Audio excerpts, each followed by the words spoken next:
Мен Женел Тойчу Разапович, ушул элдин атынан келдим. Черемушка, Урицкий 6, Урицкий 2 афишта боюнча мына канча жылдан бери соттошуп, ушул чечилбей келет. Шуну бир Камчыбек Ташиевге шуну бир карап чечип берсеңиздер. Себеби бул иштин жогосу бул убагында Ош-стройдун немеси болгон организация да, Ош-стройдо АО ЖЭК болуп түзүлгөн. АО ЖЭКтен кийин булар АО ЖЭКти Оско ЖЭКке частныйга өткөзүшкөн. Подделка документ кылышкан, эч качан эки адам, аялы менен күйөөсү. Ошондон бери ал жердеги жашагандарды кысымга алып, канчалаган адамдарды чыгарды. Канчалаган адам, мына бүгүнкү күнү канчалаган адамдарды чыгасың деп, же сот бийлигинен сотко берип, ушуларга чечим чыгарса, анан сот департаменти барып, анан кийин ошолор чыгарыш керек эле.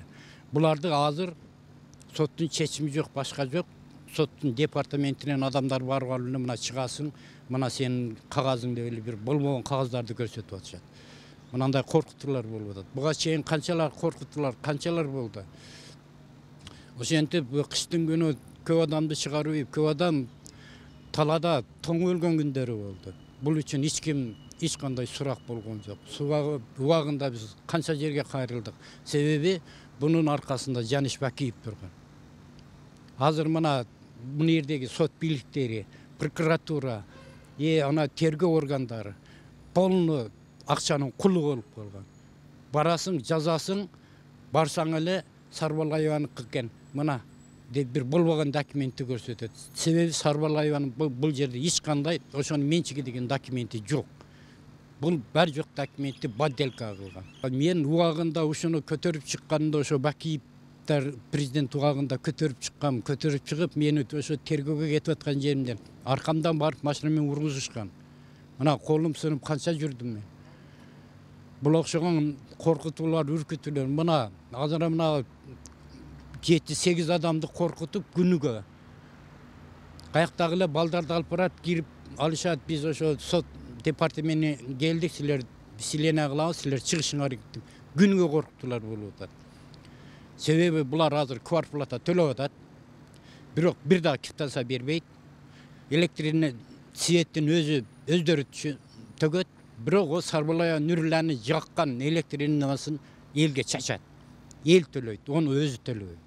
Мына ишенбесеңер бар жогун текшертип караса, бар жогу ушул жерде ачык.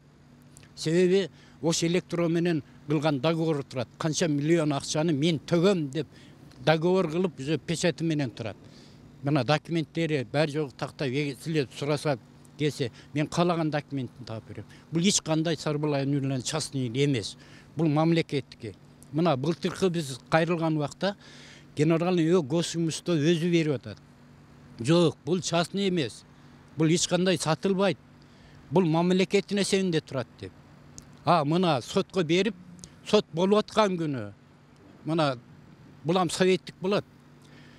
Кече кеткен президентибиз. Ошонун киришүүсү менен сотту дагы токтоткула. Ол иш пока деланы жапкыла деп жатып койду. Сот кылдырбай туруп жатты. Мына ушинтип эле бир адамдын кулу болуп жүрөбүз.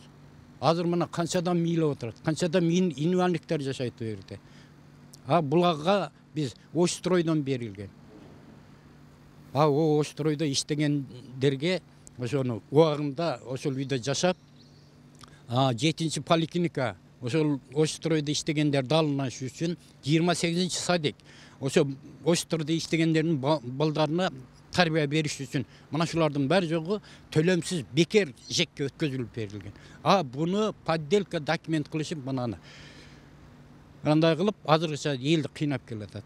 Ушуну бир уккандар болсо жакшылап ушуну бир текшерип карап беришсе, аябай жакшы болмой болот. Элди колдосо эл ар дайым аларды колдойт. Сарбалаев Алимбек менен Жээнбек экөө классташ. Убагында мына жерде иштеп турганда, мына немеде иштеп турганда деле канча жолу киргенбиз. Бир жолу көз кырын салып койгон эмес. Мына кечегиде деле баяка сотко өткөздү. Генеральный госимущество өзү сотко берди. Ол мамлекеттик эч качан ол бирөөгө менчикке өткөн эмес деп. Мына документтери турат берген. Болбосо ошол документтер аркылуу гана караса, Açığa çıkart uşul.